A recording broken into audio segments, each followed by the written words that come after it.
All right, everyone, welcome to the podcast. I got an awesome guest today, Curtis Rutledge. I say that correctly?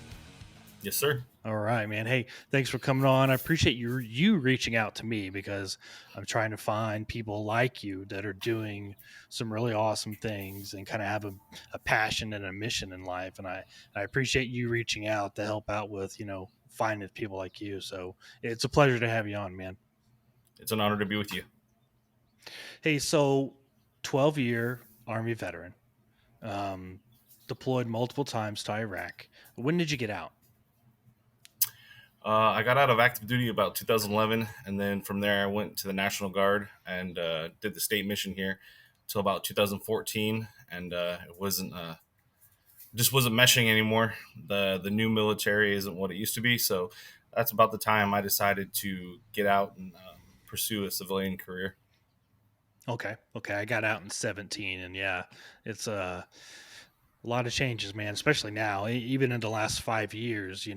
I work for the government as a civilian right now, and I've just watched from a distance. In the military, and I've seen how it changes. And it's going to change, of course, over time. The Yeah. military that we were in wasn't the same military that was going on in Vietnam. No, not at all. It is what it is. But yeah, it's a kind of a reality check and kind of a hard pill to swallow when you see some of the things die off like they are. But it is what it is. So, Yes. deployed 3 times to Iraq. Tell me about the one that brought you home on a medevac out of Ramadi. Yeah, so we were on a mission outside of Ramadi. The vehicle in front of me, I was the ACC, assistant convoy commander. The vehicle in front of me got hit with an IED, so we were escorting transportation unit, and so I was a part of a transportation unit. I was in the gun truck platoon, and so I hopped out to get out and secure the load. We were right outside Ramadi, down the road from Fallujah, and I got out to secure it. Long story short, a one of the soldiers didn't listen, hit me upside the head with a ratchet strap, and I ended up falling and landing on my back Mm. on right outside Ramadi. Ended my career. Ooh, I got a bad back too, man. From stuff I did on active duty, I got a torn up shoulder too from all the cargo and stuff I helped load. And I hear you on back problems, man. And so they had to medevac you out of there. Yeah, it was funny because I remember finally between Baghdad and going from Ramadi to Baghdad, from Baghdad to Launchstool. I think Launchstool was the first time where I wasn't totally doped up, where was kind of cognizant, and I kind of got the gravity of the situation, and that's when it kind of hit me about my whole plan for my future had really changed at that point, and then it was just trying to figure it out, wrap my head around it, and just trying to grasp uh, who I was from there on, because I had planned, to be a 20-year man. I was pushing for, my SF packet, my Ranger School packet. That was my end game. I wanted to go that route, and I had got accepted to Army Dive School, and so I was planning to get out of there, get out of my unit, and go to school. But once that happened, they took all those options away, and that's where my hurdles from getting out and everything, trying to transition from military to civilian, kind of started. Mm. Thanks. So it was a pretty good injury if they had to medevac you out of there. Were you able to walk? Yeah, they immobilized me for the first like 5 days. I My wrist, I have a pretty gnarly scar. I shattered my wrist really well. I landed with that on my back. My L1 and L2 are compressed, and then my L2 to L3, it's a bulging disc. So Mm. it's good times. Yeah. I have a fractured disc down in my I think it's L1 as well. I have a fractured disc and a formerly fractured vertebrae that the Air Force didn't catch, and it healed. And a fracture is not a complete break, as people know, but Yeah, when it's not treated, even the smallest sliver of a fracture, once it heals, well, now the bone is bigger, even if it's just so minute that you can't see it to the naked eye. It takes X-ray yeah. and some kind of imaging to see it. It throws everything off. Now I have nerve pain. I can wake up on the most random day and just struggle to get out of bed. It's just, if I could do it all over again, I could avoid back pain. I'll take any other pain. I don't want Oh back yeah. pain. It's Yep. it's a nightmare. But so going It's out of it's a Ramadi was a Was a bit of a Yeah, task, man. it was a big blow to my ego. Yeah. Um, I was actually the next day I was slated to go to promotion board and soldier of the month board.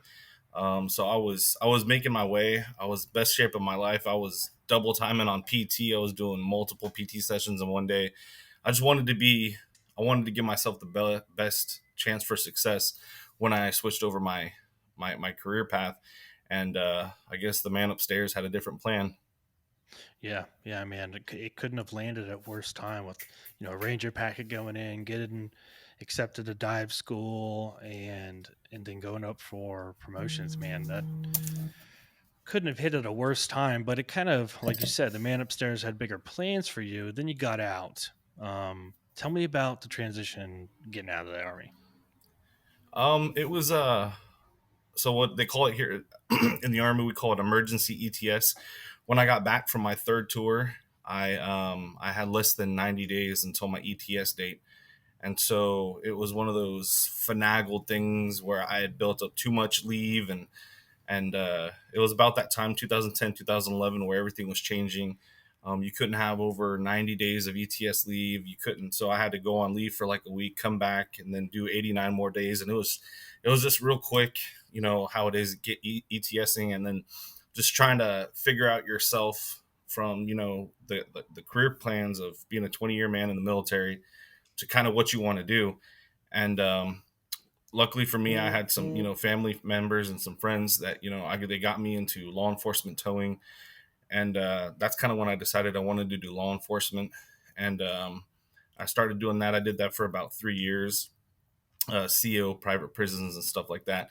And then I what was it about hit a brick wall with that. I was testing for the sheriff's department, hit a really bad brick wall in 2014, and about then is when I started looking into getting into like the welding and stuff like that. And then it took me about 5 years to get into welding.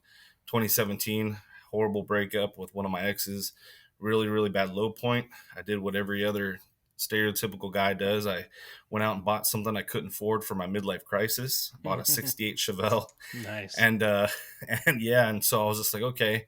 So I'm like, I could do this. This can't be that hard. So then I started learning, pricing, and I realized, I'm like, God, this is so expensive. I was like, no wonder all the older guys who have retired and have these great cars, can afford this.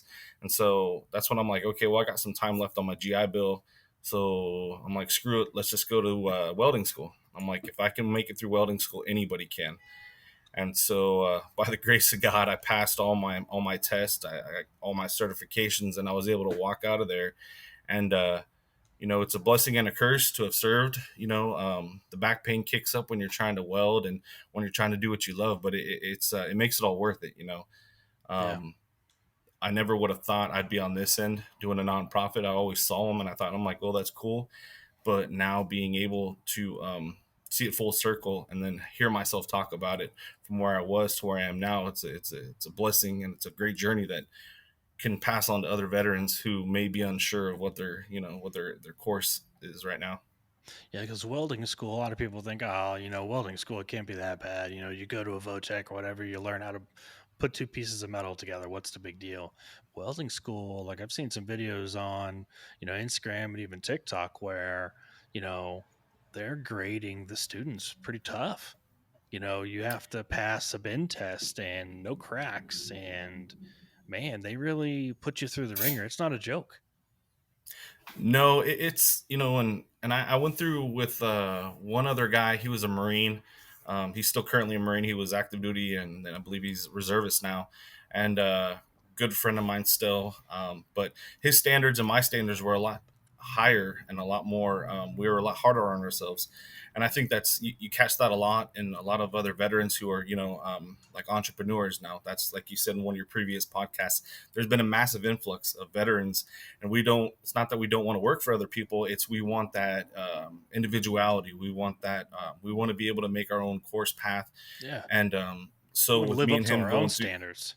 yes, and so yeah, welding school was getting back to welding school, it wasn't easy. I never welded a day in my life before, but I've always been overly passionate about cars. I grew up around cars.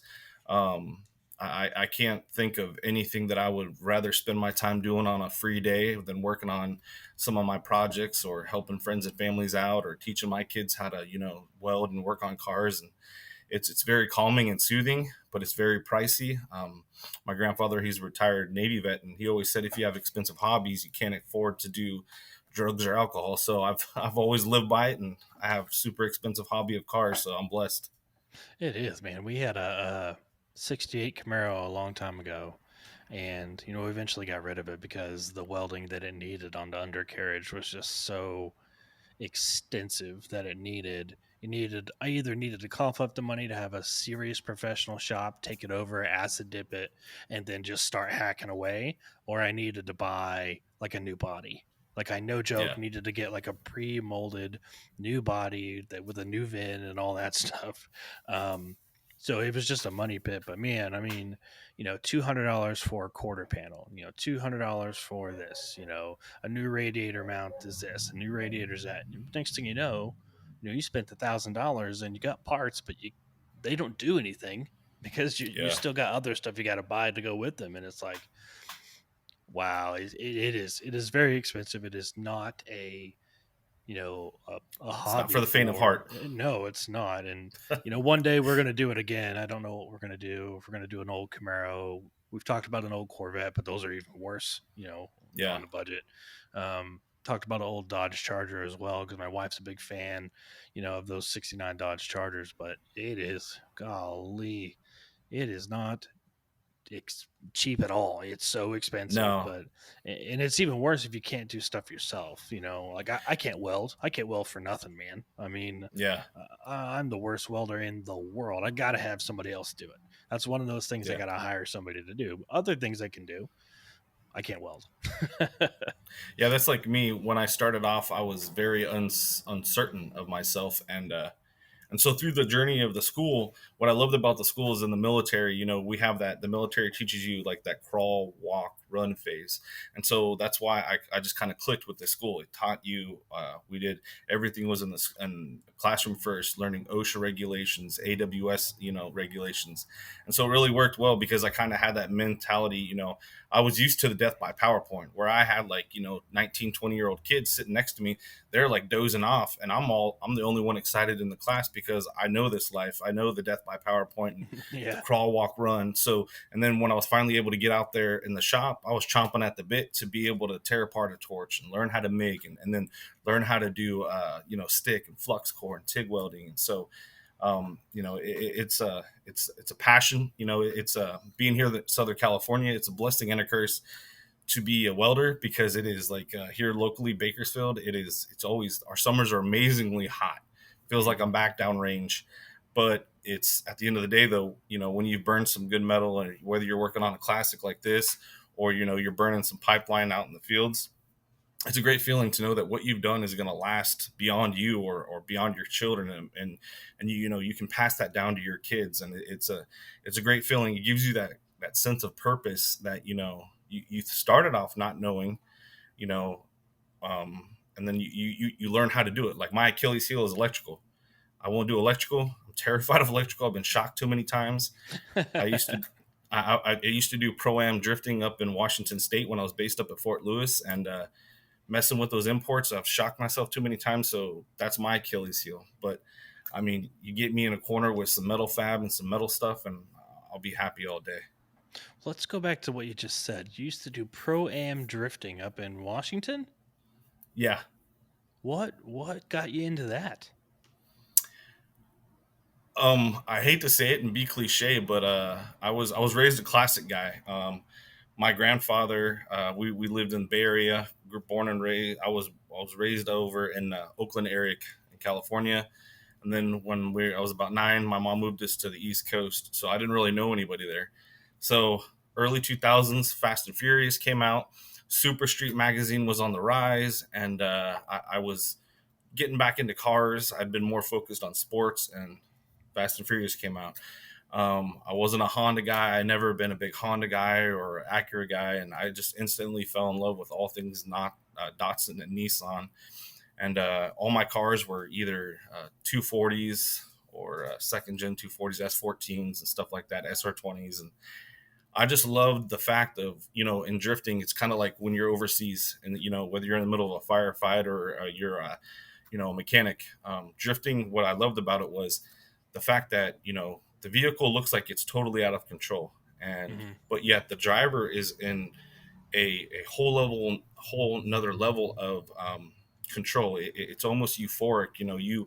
Everything slows down, and it's just you're one and with the car. And I've been blessed to work with some people here locally. Another nonprofit up north that he's the same mentality, but with drag racing. He pays for veterans to go drag racing, and he pays sponsors their fees. So we're working with that in the future as well. But for me, I've always loved drifting.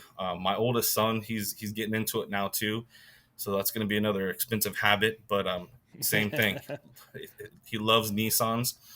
I want to be able to take this truck when we're finished and take it out and do pro touring truck with the truck pro time attack, and just take our veterans out and show them fruits of the labor. Show them that American muscle is still American muscle. You can buy mommy and daddy, excuse me, can buy you that $60,000 SS Camaro or GT Mustang, but you're not going to beat this. This thing's going to go up in value, and you put a modern powertrain like a nice LS in there that we have, and you're going to be able to enjoy it, like I said, for hundreds of years, as long as you maintain it right. Yeah. And that's what the whole basis of Shift Six was giving people that skill set. Whether you start small with metal fab or welding or paint and body, to get that confidence to be able to pull yourself a big project like this and walk it all the way through. So, what kind of truck do you got behind you? For those who can't see it, this is audio only. He's in Yeah. his garage. There's a truck behind him. What kind of truck is it? So it's a 1970 C10. It's got a Oh man. LS. It's got a 5.3 um, GM engine. It's an LS platform. I got it's got cam kit in there. We got a VS turbo racing setup on there. We're in the process of redoing all the suspension. We've deleted all the panels, the marker light panels. We Oh, made it look like a 67, 68. I'm working with Venata Fabs. He's another veteran. To get some of his parts. Great guy.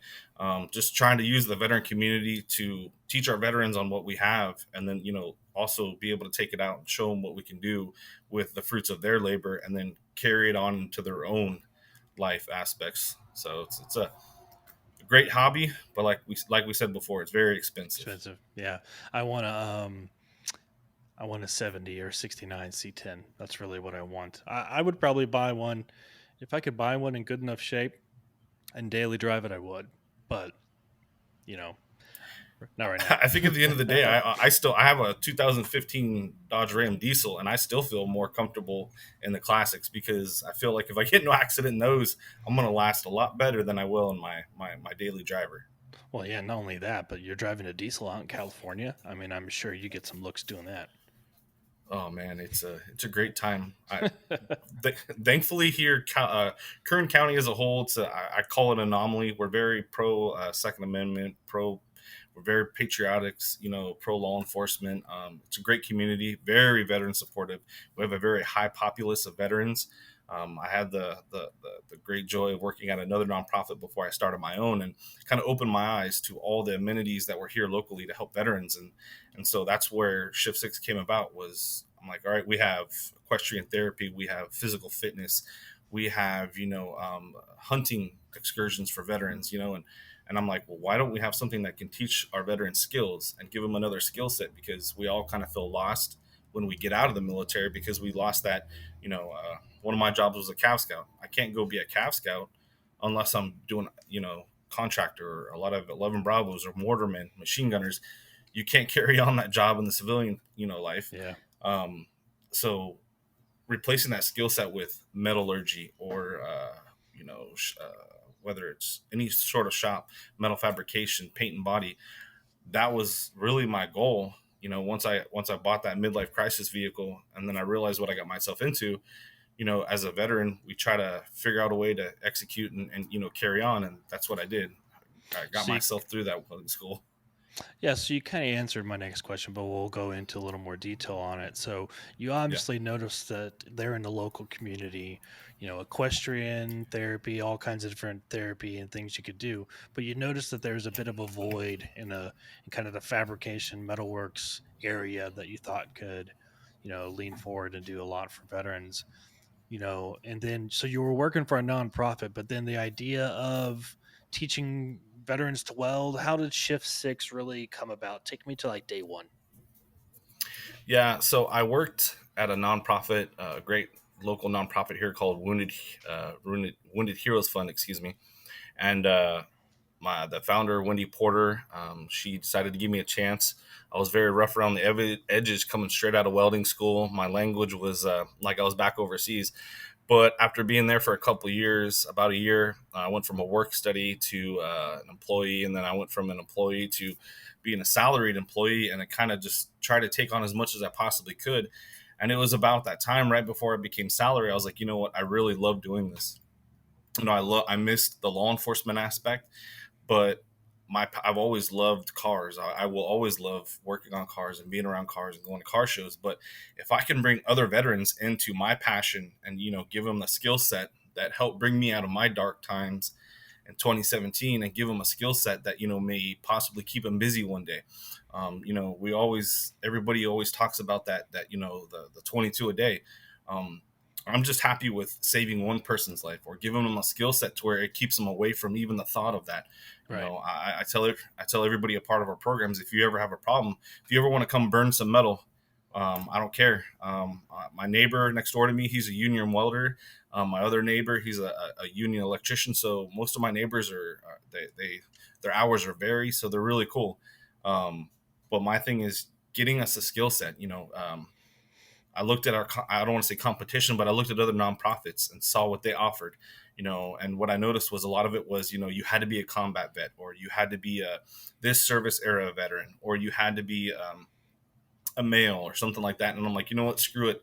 Veteran care is not that hard. It's relatively easy, especially those of us who've been deployed. We know how simple it is to take care of a veteran, especially those guys, who've been uh, deployed for multiple times. You give us, nice hot shower, some hot chow every once in a while, and a nice place to lay down where we're not going to get chewed up by the critters. And we're good. We can live like that for those 15, 18 months plus. And so I'm like, if we can give our veterans a nice, safe, conducive environment, you know, with a local hot rod shop that's an industry leader and growing, these guys are willing to give up their time and their resources to teach our veterans. Why not?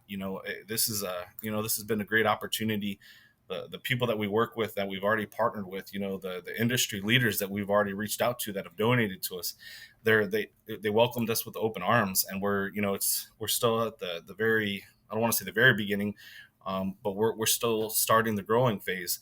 My end game is I want to be able to hope to get us to like SEMA, so where our veterans can have it on a national platform and we can get bigger names and more names in the industry to see that, yeah, as veterans, we may have our tendencies and our issues, but, if once we get another skill set that we're passionate about, the sky's the limit.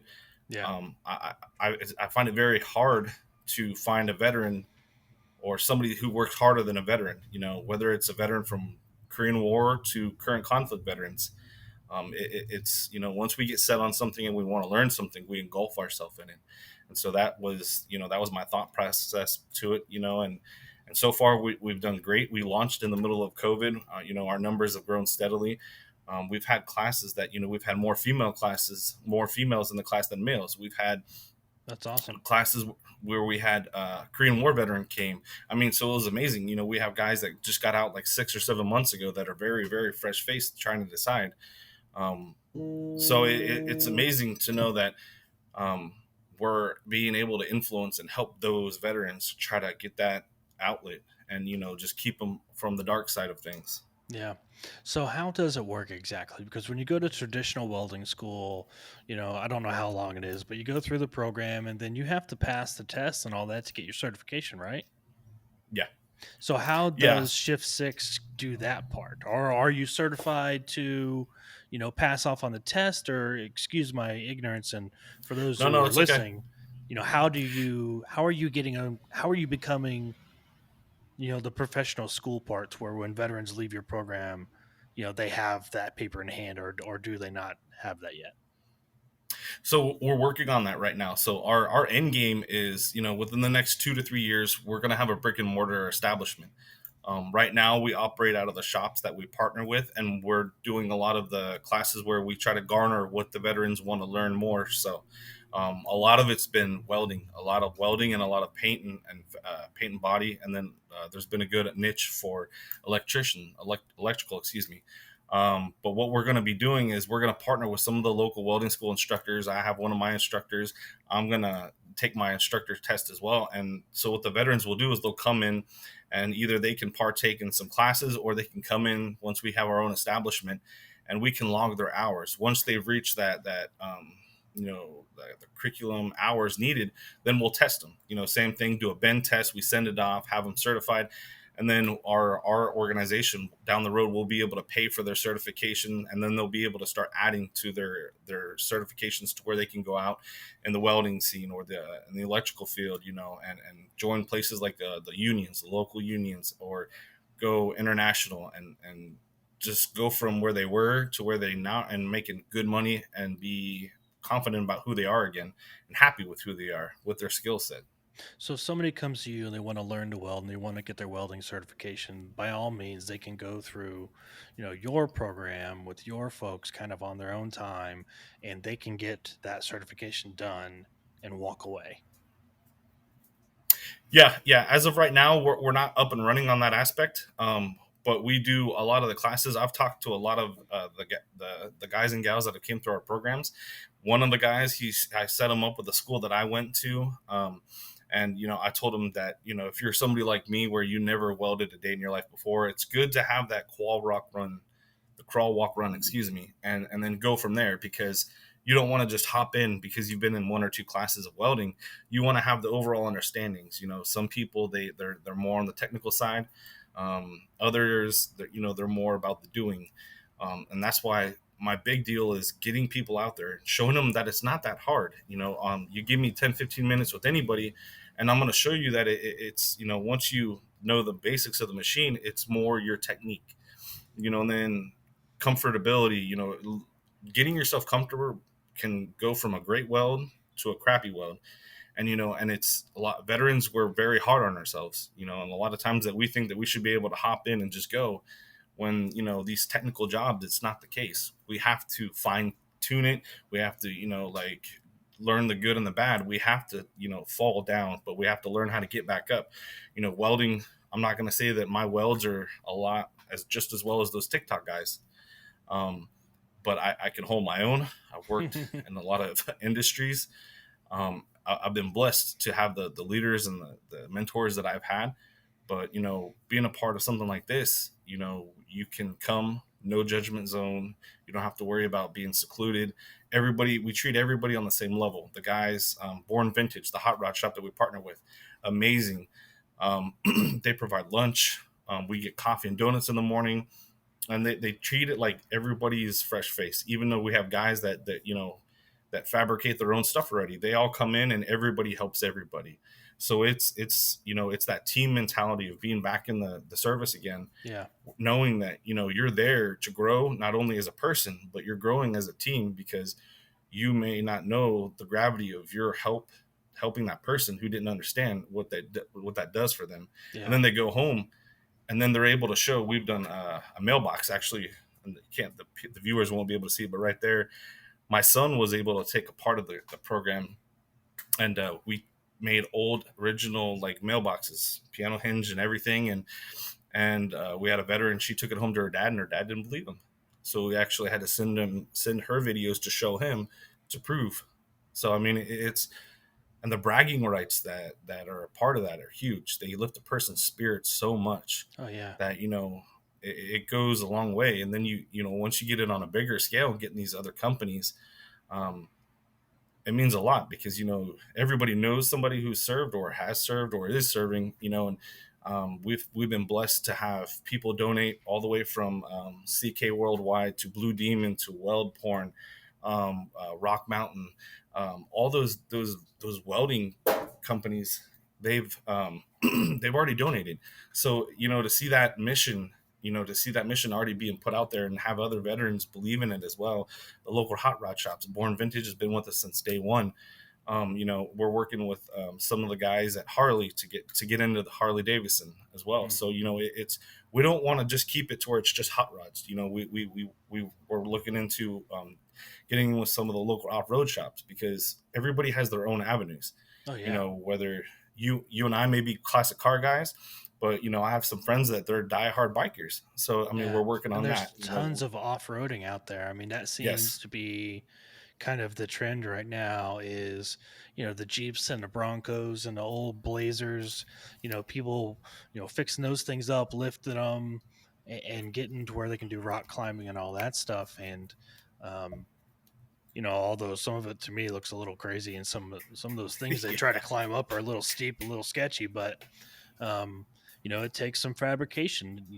Companies aren't out there aftermarket making aftermarket parts so you can go climb up, a 49-degree cliff. yeah, Sometimes it takes custom parts, so it's cool that the imagination side can kind of get out in some of this fabrication. And to your point, you know, it only takes one moment, one yeah, one moment to lift somebody's spirits. That person could have came there that morning saying, if this doesn't work out and I don't have a good day, I'm gonna blow my head off tonight. yeah, And that one moment of time could change that thinking. And I know we get fixated on 22 a day, 22 a day. We have to stop it. Yeah, we do. I agree 100%. However, we can't focus on stopping somebody from doing it.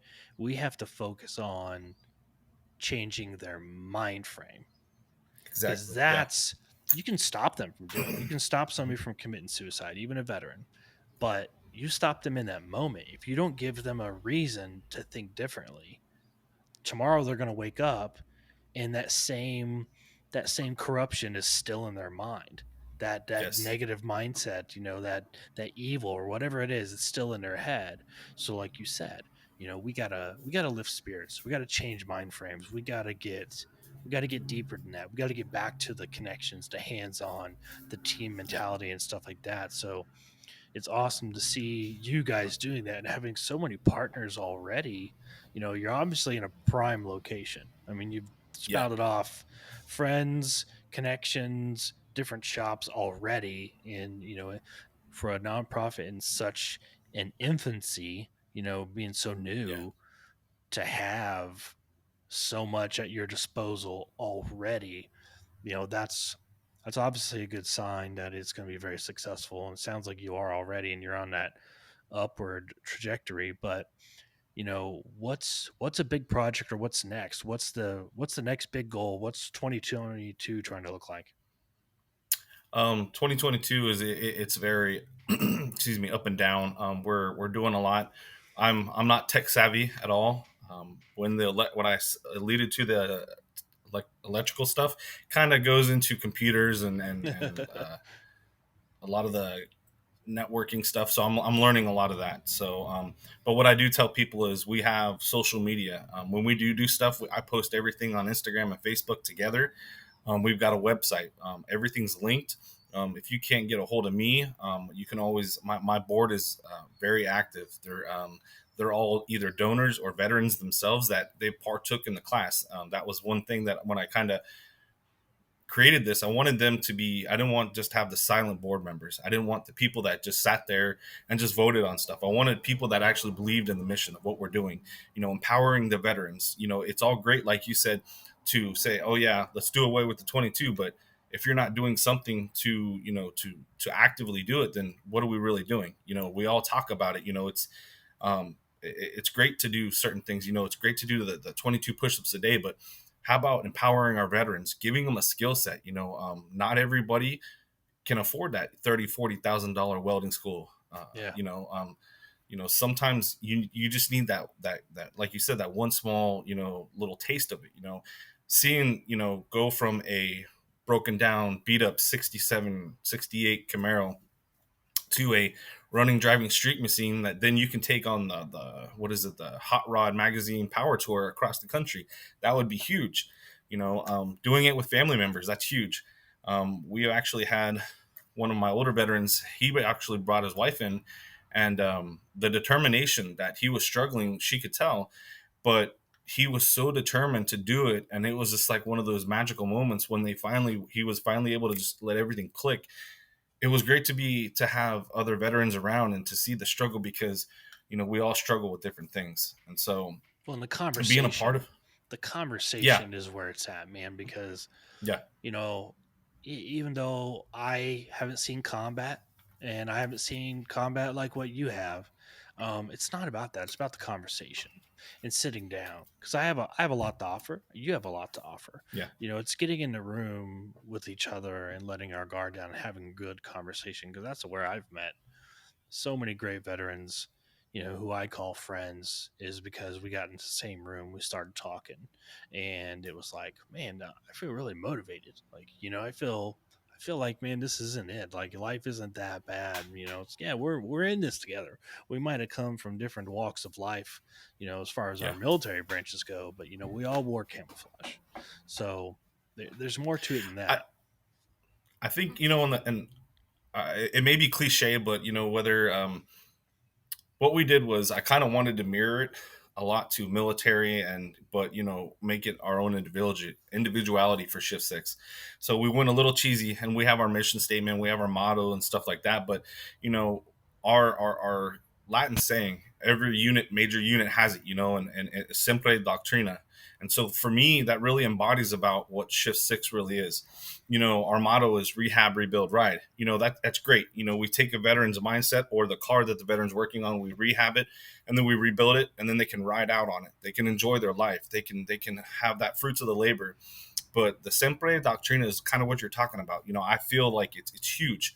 We as veterans, I've met guys that were, you know, paper soft skill MOSs, and then I've met high skilled operators, and once you get us all in the room together, we just smoke and joke. We all crack the same jokes: Air Force versus everybody, Army versus Marines, Navy versus everybody. And it's that great camaraderie. But when you get together, and a lot of times once you get over that, I feel like we all have that same strive, and that drive to want to do something great, to continue doing it great.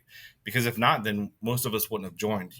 Yeah. Some of us joined for the benefits, but you wanted to be a part of something great, serving your country. So when we did Sempre Doctrina, it means always learning. It's whether you watch YouTube for 15 minutes and you learn the basics of bead rolling, or we get you in a hood and some gloves. It's all a learning experience. Crawl, walk, run is huge, but it's sometimes you gotta mess up. I still do it sometimes. Sometimes my kid has to show me how to do sheet metal, and it's embarrassing, but then I'm looking at it and I'm like, you know what, he's learning from my mistakes, and vice versa. He's not a TIG guy like I am. He can do almost anything with MIG. He's magical, but it came from being vulnerable. I was listening to one of the podcasts not too long ago, and I forget the gentleman. He was an Army veteran as well, and he was speaking on vulnerability. Oh yeah, Carl Sean Shifts, Watkins. Yeah, he's an old yes, and I tanker. think, yeah, yeah, that was actually what I wanted for my first job, but they told me I was too big, and the Army wouldn't pay for like scoliosis. So I was just like, all right, whatever. So, but I think the vulnerability that he spoke on is huge. And vulnerability can lead to accountability, and and leadership. It all comes into to play. Integrity. It's all huge of who we were in the military, and who we want to be, to continue to be, Yeah. as veterans. And so we want to grow our skills. We want to educate ourselves. And so having an organization or a place to where our veterans can grow their skills and grow their mindset, it's amazing. We're not just going to do just car stuff all the time. So I mean, we're growing. We're gonna stick to our roots as much as we can. We're gonna do a lot of races. We're gonna do a lot of events. But we our main focus is our veterans, securing our veterans' futures, getting them goals, and stuff to aspire to do, and people to aspire to be like. I know people that they were habitual drug users, and they were in and out of jail, and now they're some of the most sought after welders in the world. But it's because somebody took a chance on them, and someone gave them that one opportunity, And that's all we need with our veterans. We just need to give them that outlet. We Yeah. can't, like you said, we can't focus on all that stuff. We just got to focus on empowering our veterans, and knowing that we're going to put in the work to do what we need to do to overcome all of our issues, and look towards the end of the tunnel, the light at the end of the tunnel. Yeah, I agree. So, Shift Six is growing and evolving. Where can people find more at? What are the social handles? What's the website? Where can I get the scoop? Yeah, so we are we're on Facebook and Instagram, and our Instagram is project_shift_6, and then for Facebook, it's going to be Project Shift Six. And it's the number six, not the word spelled Yes, out. yeah, the number six. Yeah, so it'll be Project Shift Six all together, and then with a forward slash. But I mean, all of those are linked to my own personal phone, to our email. We have an email address as well. It's shift.6.1776 at Gmail as well. So if you ever have any like questions, you can hit us up there. What we do is we try to be very open, honest, clean cut. We don't beat around the bush. Don't like to sugarcoat stuff, but we want to make it enjoyable for everybody. We're not always going to be able to say, hey, let's do this class and do it just because that one person wants to do it. We got to look. We try to keep everything, taking everything into account. If we can get the supplies in time, coordinating with the local shops, the local industry, the metal suppliers and all that stuff. It's a great organization. We have amazing partners. If it wasn't for our partners and our sponsors and our donors, we wouldn't be able to be doing what we're doing now. Yeah. It's huge. Without them, there is no us, and then we're back to square one, trying to figure out another avenue to where we can help our other veterans and their family members. So it's just a blessing to be able to do it. So if you're in California, make sure you hit up Curtis Rutledge and Project Shift Six. That's the number six. Google it. Find him on Instagram. Find him on Facebook. Send him an email, shift.6.1776 at gmail.com. Those are all numbers. And hit them up. If you got something you want to build, you're working on a car, you want to learn some fabrication, maybe you want to learn to paint, electrical, whatever, hit this guy up. He's the man to talk to. And, with a little bit of patience and some pulling some strings, it sounds like he's got some great partners. Man, I really admire you, brother, and what you're doing. We'll have to follow up again, as the company grows. And I wish you all the best, and I appreciate you coming on today. Well, it's an honor for you having us on. I appreciate you guys letting us put out the word and spread the good word out there. It was an honor to be with you. Yeah, absolutely. Thanks, man.